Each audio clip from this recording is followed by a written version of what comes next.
Joe, so not much ever really comes out of these things, do they? I mean, and this may well be an example of that.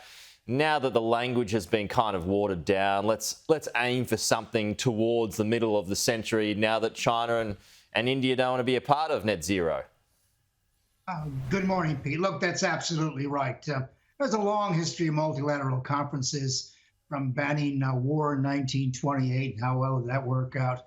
Look, the world is dying of death of 1,000 cuts here.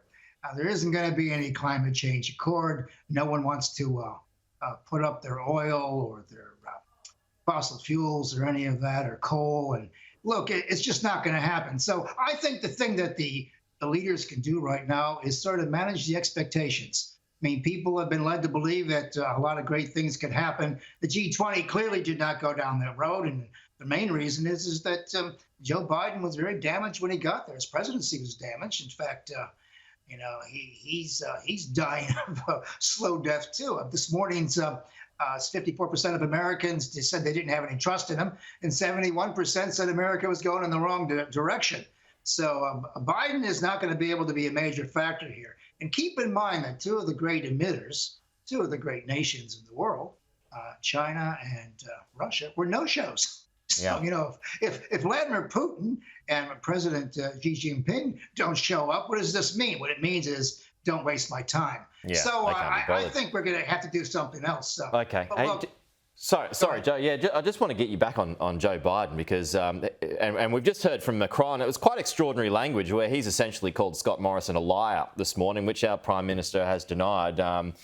Very much on the back foot. But this follows comments over the weekend where Joe Biden, he called the AUKUS deal clumsy when it came to Australia's involvement. Was it, in your opinion?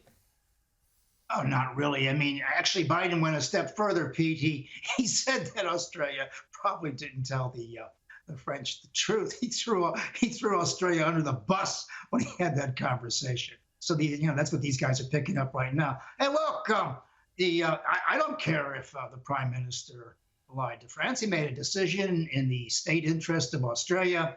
It's not about marriage counseling, isn't it?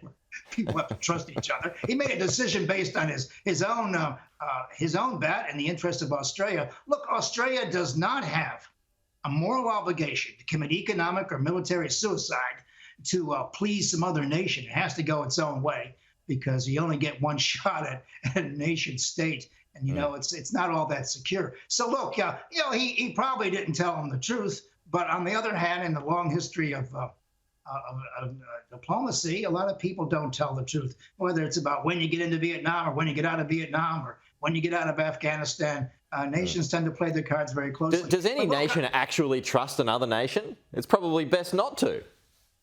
Oh, no, you don't trust another nation until, of course, you've signed an international treaty or something like that. Right. I mean, there are some things you have to trust each other on. But when it comes to economics and military or political survival, nations are on their own thing. And look, I think Morrison just ought to stop apologizing. And of course, the press wound up Macron. It isn't too hard to wind up, is he? He got him going on that one.